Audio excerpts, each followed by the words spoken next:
Stories that matter.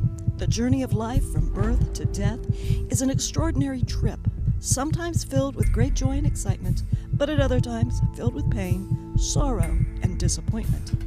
Stories That Matter shares both extremes with you. Sometimes our stories will make you feel very happy, but the journey of life is not all happiness. Other times, the journey of life will make you feel sad, for all of us have experienced both extremes. Stories That Matter will begin right after the break with a story that will touch your heart in the journey of life. Welcome to Stories That Matter. I'm your host, Doug Thompson, and today my special guest is Stephanie Alison. And Stephanie, we are at the studios here at the Kansas Auto Racing Museum, and I can tell you yesterday we were at the church service at Emmanuel Church. That's the church I go to in Abilene. And you came in and did a concert, and it was absolutely fantastic. Well, thank you so much. And Stephanie, I know that you're getting ready to fly out and you're headed back home, and home is? It's in Michigan, southeast Michigan. Is that near Detroit? It actually is closer to the Ohio border. Is it? Yes. Okay. And how many hour flight are we looking? How long will it take you to get home from where you are now? It'll be about 4 hours by the time I And you got family. I think when we were talking before we came on the air, of course I don't know your husband, but I know what you told me about your husband, that he's in the military. He is, yes. And what branch? He is in the Air Force. Okay. Is he a pilot? Ground crew? What? He works as an inspector for the Air Force. That a lot of responsibility there, because something goes wrong, it works back up the chain of command to see, okay, who didn't get this right. Absolutely. And how long has he been in the Air Force? He's been in for over 20 years. That's awesome for the country, and it's saddening for you because he's gone a lot of the time. Yes, he is. And you and he have how many kids? We have 2 children. How old are they? We have a 12-year-old boy. What's his name? Timothy. Timothy? And we have a boy who's 10 years old, and his name is Christopher. Christopher. Was Timothy named from the Bible? He was he? Yes. And the one scripture that stood out was because Timothy was young when he did things for Christ. So that was kind of the purpose of why I called him Timothy, as I wanted him to do great things for Christ. And Christopher? And Christopher, yes, that name was just a name that I just always liked, and so. Yeah. Well, that's awesome. Is your husband deployed right now? He is not, no. Well, that helps. So he's watching the kids at home. He is, yes, and I'm thankful for it. Oh, I bet you are. And tell me a little about how you got the ability to sing. Was this a God-given thing, or is this something that just took a lot of work? Because what I've seen over the years, I've seen people like, you're probably too young to remember Lulu Roman off of Hee Haw. But Lulu was on Hee Haw, and Lulu would tell me when we would talk about it, she said, Doug, I never took a music lesson in my life. And she just had a God-given gift. Now, she didn't know the Lord initially, but she came to know the Lord, and she used that God-given gift. Some people work very, very hard to be able to obtain it. What was your story? My dad was a minister of music at a church, and all through my life he was in ministry, and so we grew up around music, and our entire family was in music. And so from an early age, we just, as a family, sang together and were a part of our church. And that's probably where it all started, was just singing at church and being involved in church ministry. Okay. Was he a worship leader? Worship leader, yes. As long as you can remember as a child? Yes, as long as I could remember. Same church, or did he move about? He moved a couple different churches, So we, and both churches were large, multicultural churches. So I think the flavor of different music, I was exposed to all different styles, and the church had a big appetite for different music. So it was a wonderful place to grow in an environment like that. Were the churches in Michigan area? Actually, they were both in the Toledo, Ohio area. Okay, were they like mega churches, big churches? Yes, definitely. They were definitely larger churches. I don't know what you could consider a mega church, but I would say over 1,000 people in both churches, so they might be in the by our standards. Do you have siblings? I do. I have a brother, and he's very involved in the back end of what I do for ministry. He does a lot of the recording, and he does a lot of the instrumentation of what I do. And so we work a lot together in the churches when I travel. Well, that's awesome. And then you go to, does he have like a home studio? He does, yes. He just built a studio, and so we're currently working on a project right now. Oh, that's so cool. Something obviously with songs, some original music. Yes, we just you're did working a on? live project at our church, and a worship project where we had a night of worship. We do those a couple times a year where we gather everybody together just for a night of worship, and we captured it all in a recording. And now we're in the editing process of that recording. Yeah, I'm familiar with that. Yes. Only familiar with to see the beginning and the end result. Yes. I have Glenda who takes care of that for us, and it does fantastic, does a great job. Now, if we talk a little bit about getting into the music, I'm going to guess, now this is just a guess, that as a little kid it really wasn't an option. Your dad performed and was the worship leader, and so when all the Christmas times and stuff, here's a little girl and a little boy and they're up singing. Am I pretty much right? Yes, I would say more myself. I was out there as a young girl out there singing, and my brother was more shy growing up, so his contribution came later in the coming in and helping with the music part. But from an early age, I was up there singing, and we had we had a gospel group with our family, and we would sing as a family. Would you guys travel? We would do more stuff within our denomination. We would travel within, and do some stuff within that denomination. But yeah, from an early age, I started traveling with a group when I was 16 years old. And so I was out on the road, and I really felt the call of ministry at that time to do this more on a consistent basis. That's awesome. We got to cut away, take a break. You're watching Stories That Matter with Stephanie Alison.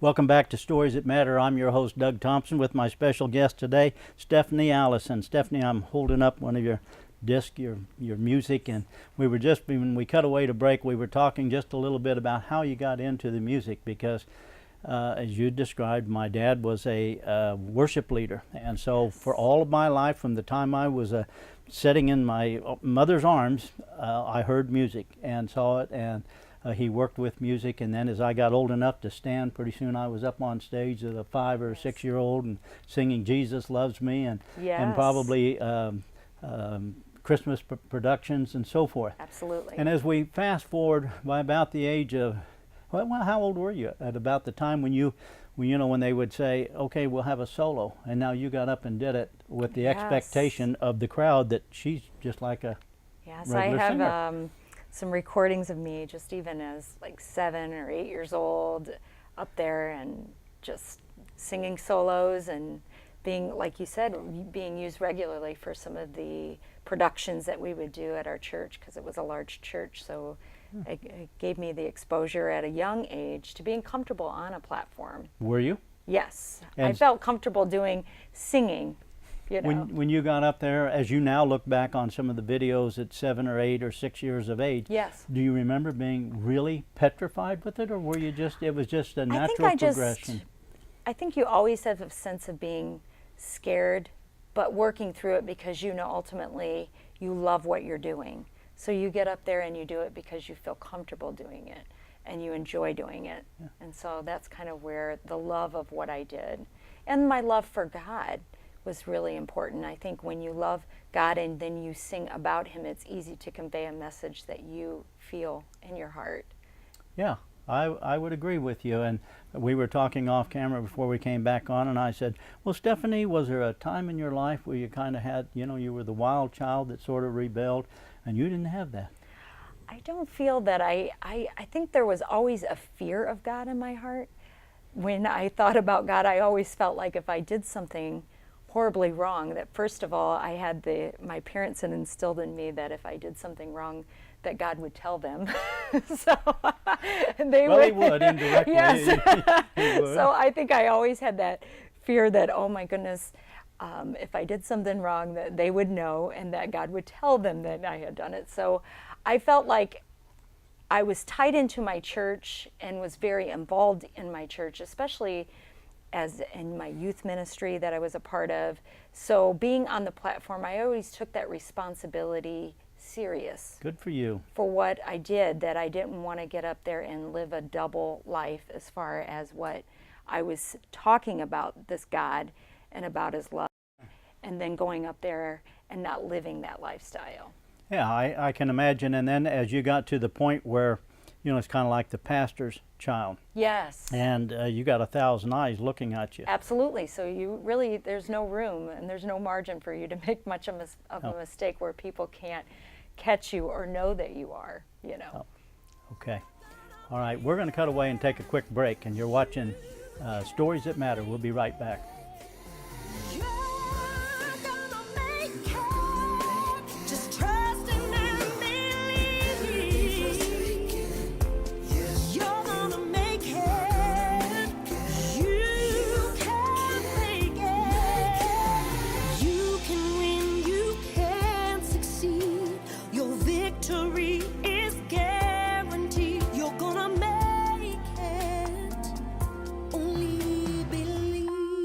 Welcome back to Stories That Matter. I'm your host, Doug Thompson, with my special guest, Stephanie Alison. Hope you've been enjoying listening to her music on Just Believe. It's on the disc that's you've just seen on your screen. Stephanie, we were talking a little bit about, you know, you with the church and your dad being a worship leader. Did you join the worship team? I did, yes. How old were you when you did that? 14 when I joined as a regular team member on the worship team we had. And did the others all accept you pretty well? Yes, I think it was a matter of, we had a lot of services. We did 2 Sunday mornings, we did a Sunday night, and then we had a church service on Wednesday. So I think they welcomed, my dad kind of welcomed having consistency with somebody that could work with him and not having to constantly have to put somebody on the schedule, just a built-in yeah. team He for had him. a reliable person, didn't he? His daughter. Yes. Well, let's talk a little bit about the fact then, when you got to be about 16 or so, you had the opportunity to become part of a group. How did that develop, and who was the group? Yeah, the group was Mirror Image, and they had come into our church to minister, and we had a gospel night, and we had a bunch of gospel groups, and one of their members was expecting a baby, and so she needed to take some time off. But they had already some dates on the calendar that they needed to fill.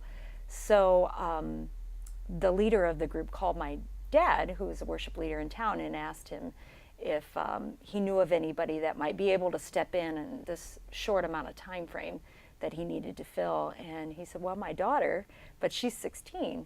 So at that point in time, you know, I auditioned for him and just started traveling. I mean, we hit the road, and it was amazing how God used that opportunity, because I was on the road with him for maybe that year until their member came back.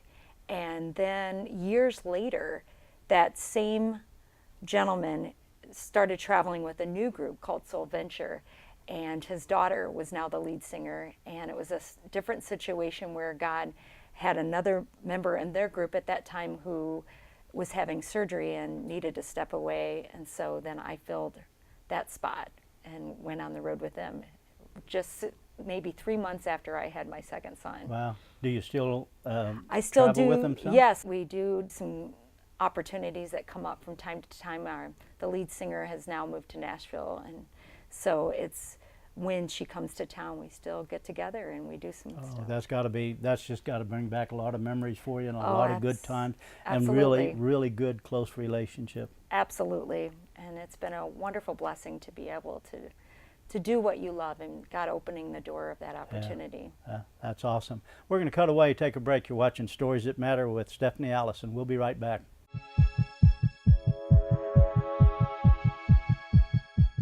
Welcome back to Stories That Matter. I'm your host, Doug Thompson, with my special guest, Stephanie Alison. Hope you've enjoyed the first few segments that we've been through. Stephanie, I've got your disc in my hand up here, and it is The Dream Is Still Alive. How'd you pick the title?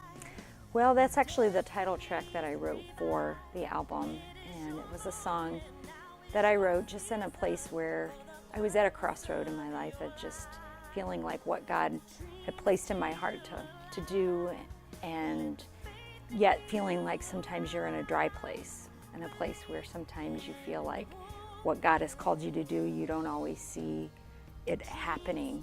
So at that time, I just kind of felt like God was speaking back into my life to speak into others and to really bring it back to life for them. Because I think everybody's walked through times and seasons where you might have believed God for something and it might feel like it's not coming to pass, and you look around and you see dry bones, and God wants to speak life back into those dry places in your life. And I wrote that song to really convey that God can give us that hope and give us that place where He can speak back into us. And so the song talks about speaking life into situations that you're going through and not giving up hope.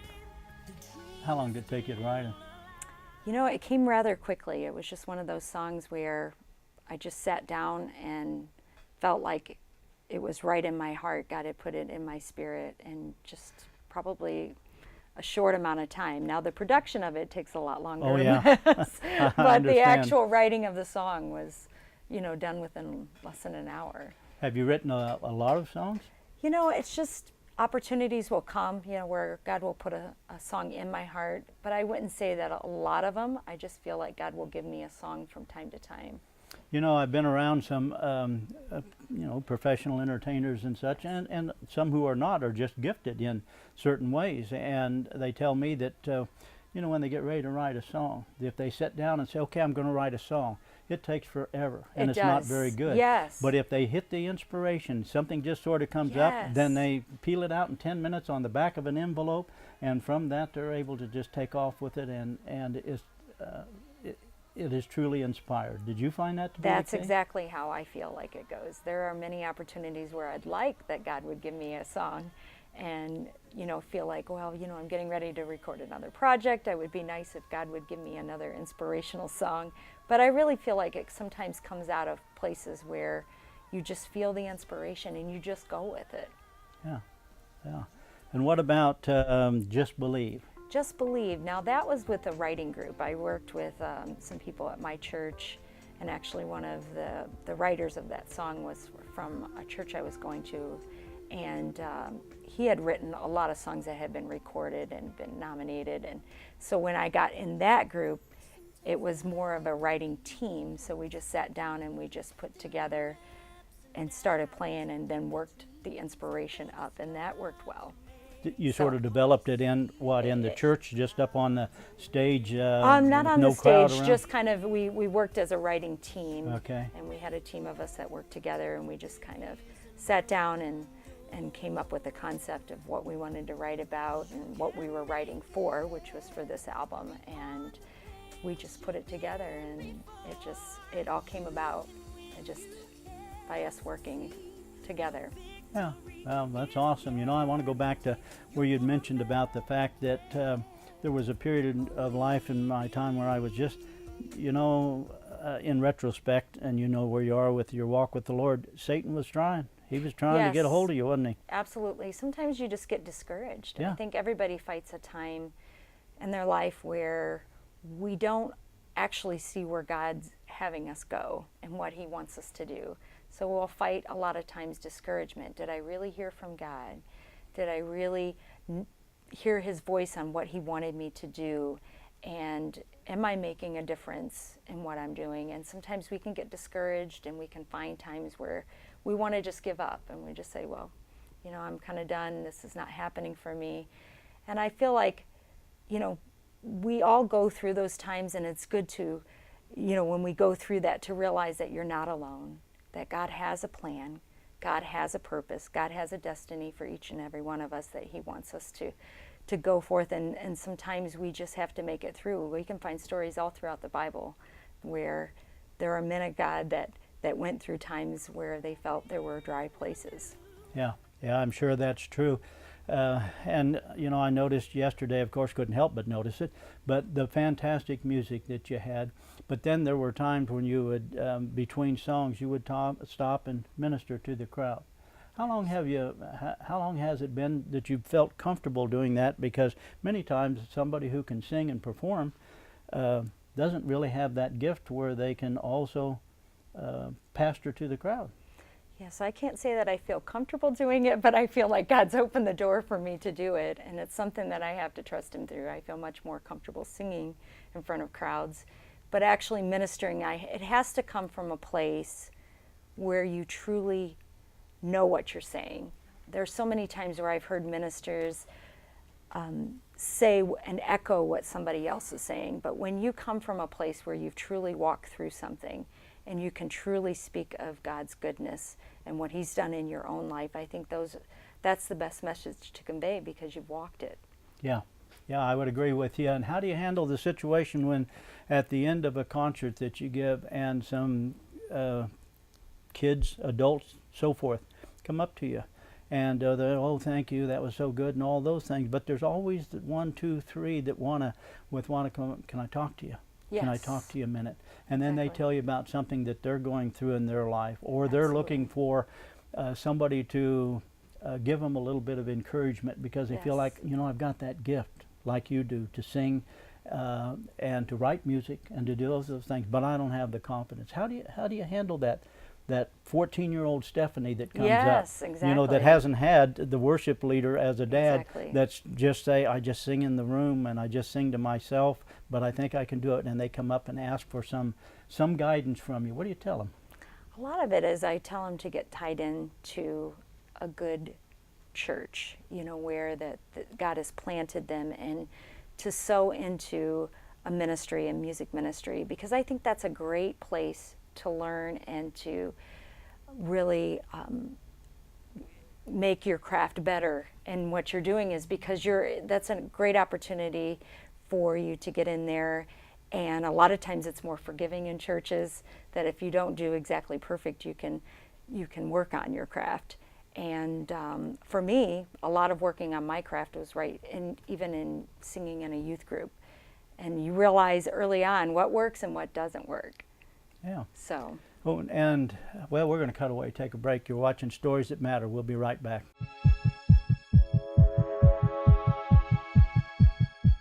Welcome back to our final segment of Stories That Matter. I'm your host, Doug Thompson, with my special guest, Stephanie Alison. On the screen right now, I'm holding, of course, the disc, and the contact information is on the screen for you to be able to order one of the discs from Stephanie Alison, and you can reach her by going to stephaniealison.com, and she'll be able to send the music out. She has some original music that she has written. And Stephanie, thank you so much for being here today. Thank you. It was great to be a part of it. Hope you have a really good flight going back to your fly out to Chicago and then back to home. Yes. And thank you for taking the time to do that, because as a person who just sort of sits in the audience, we just sort of take it for granted that, well, you were able to make it out here and that's great, but what we forget about is it's a long trip. You're leaving a husband behind and 2 kids to be able to come out, and you come out all by yourself. And I know you were with Gordon and Amy McClure, and you and Gordon have been friends for many, many years. Yes. And so you had that time to come out and do it. And we thank you so much, and thank you for what you do. You do an awesome job. I enjoyed it yesterday, and anybody who gets your music will enjoy it, and it'll be inspirational to all of them. I look forward to see what you got coming into the future. Well, thank you so much. It's so great Thank you for being here, Stephanie. Thank you. Have a good trip back. Thank you. You've been watching Stories That Matter with Stephanie Alison. Thanks for watching.